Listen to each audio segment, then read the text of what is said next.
If you're like me, reading Saezuru left a huge gap in your heart. You read it, you cried, and then you didn't know what to do with yourself next. What else could possibly measure up to this? And as we all anxiously await for the next installment of our favorite crack, we need something to keep our mind off it. I can only think of one author's works that can fill the gaping void left by Saezuru, but it might just leave you with an even bigger void afterwards. Roll intro.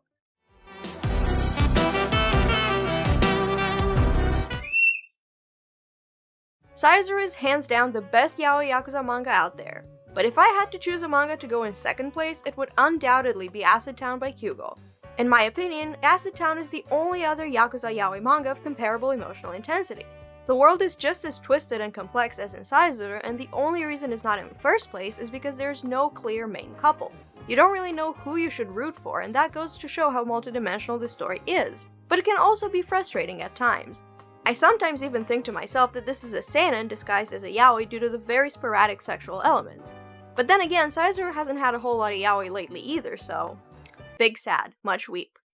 Acid Town is a story about a boy, Yukio, who was born surrounded by the yakuza, and right at the onset of an inside war of sorts. His father was killed off, and his mother tried to get by. But she was abused, and her son got to receive some of the same treatment, until one day she too died, and Yukio was left alone to take care of his younger brother.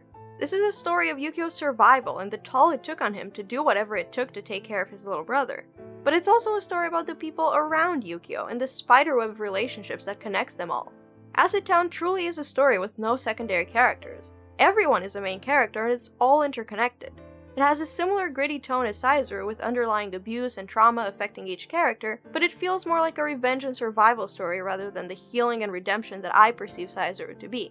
If you like Saezuru for its accurate portrayal of yakuza relations and the effects of trauma on people, Acid Town will be a perfect next story to read. If you read Saezuru for the hot men, boy do I have some good news for you. I mean, I obviously read this story for its psychological complexity and commentary on human relationships, but, you know, a hot guy's a hot guy. And this manga has one of the hottest guys in manga. I present to you, Hyodo. That's what I'm talking about! Oh, yeah. It definitely helps that Hyodo is such an amazing man, but even if he was a jackass, I betcha I'd rearrange my morals to somehow fit him on my good side. It's men like Hyodo that fuel my fantasy of becoming a yakuza wife. Maybe it's also the fact that we haven't yet seen him in a sexual situation that makes me thirst even more. When I put my baby Domeki and Hyodo side by side, I just can't pick a favorite. They're such fine men. Look at those suits! Look at that piercing gaze! Ah! Honey, I'm sorry. I think I want to be a yakuza wife after all. Let me know how that goes for you. I want to be surrounded by yakuza men in suits! And their dicks! Yakuza men in suits who could kill you. With their dicks? Even if they want to kill me. Or actually, especially then. She does that all the time. Acid Town has also been going for 12 years now and updates slowly, so prepare your heart. But okay, I didn't make this video just to talk about Acid Town, or else I could have just written a Tumblr blog post that nobody would have fucking read. Son of a bitch! It's not just Acid Town that I want to pitch to you. It's really Kyuugou's entire portfolio of works because she's one of my favorite mangaka ever, right next to my lord and savior Yoneda Ko-sensei.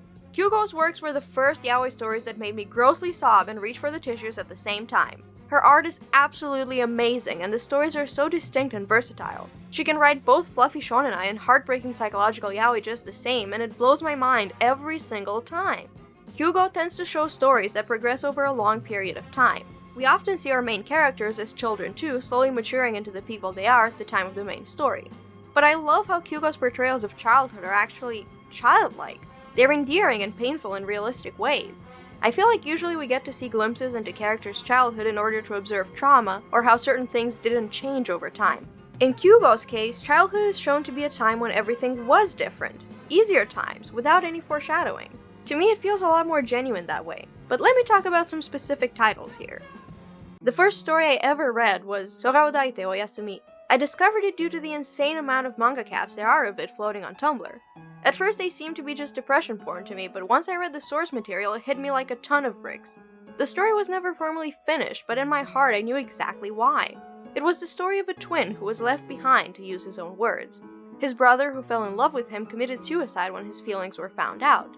The story is told primarily through well-timed flashbacks, slowly unveiling to us how it all went down. It didn't need to be finished. It was all there, and it felt almost like it became too painful to finish. Usually I curse when I find an unfinished story that I like, but here I just had a sad smile. Nothing more really needed to be said. The second story I read couldn't be more different. Bokura ni Matsuwaru etc. is a fluffy shonenai with yaoi at the end. There's no smut in the original story, but the special one-shot follow-up makes up for it, so make sure to read them together. It has the perfect mix of anxious feelings, guilt, and prevailing love. It's a story of friendship turned into love done right. Hitsuji no Kao o Kitakemono, or Wolf in Sheep's Clothing, is an ongoing story about a scam artist and his victim who falls for him. It sounds very cliche and like it would leave a bad taste in your mouth, but I actually found it quite enjoyable. I have a weakness for guys who look like delinquents but actually have a soft side, and this story is one that's really pushing my acceptable asshole-o-meter. It's pushing it as I'm pushing my morals further into a corner for the sake of some hot action. What is integrity when you're horny, am I right? Why do I have to say such words out loud? I am Christian Channel. You gotta put them in your head and you have to write them out, just like the Ten Commandments.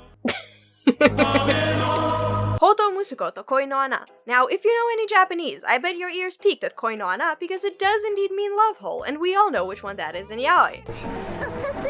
This story has a little bit of a gay for you trope going on, but I promise you it's an amazing story worth reading.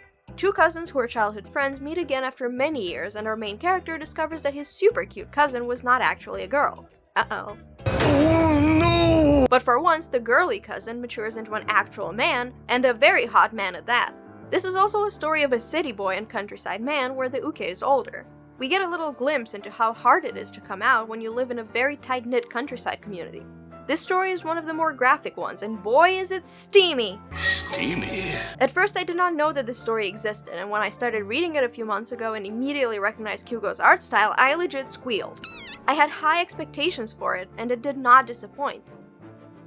Lastly, like any good Gintama fiend, I must recommend all of the Gintama doujinshi that Kyuugou has written. Kyuugou has written more doujins than original titles, but they're all of such good quality! My Tumblr avatar has forever been a picture of Gintoki from Kyuugou's doujin and Now in Control. Nobody in the history of doujin mangakas has ever drawn a better looking Gintoki. Kyuugou's Gintoki looks better than Sorachi Hideaki's Gintoki. But then again, I'm pretty sure Sorachi didn't intend Gintoki to look like he really wants his ass pounded by Hasegawa's ネオアームストロングサイクロンジェットアームストロング砲じゃねえか。完成度高えなおい。 in the original manga.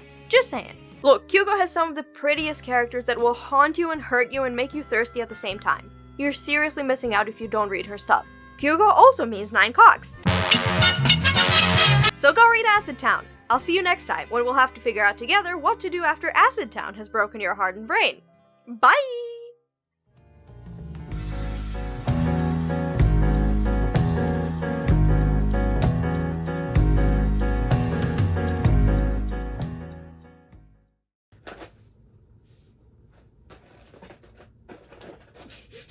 That didn't work out.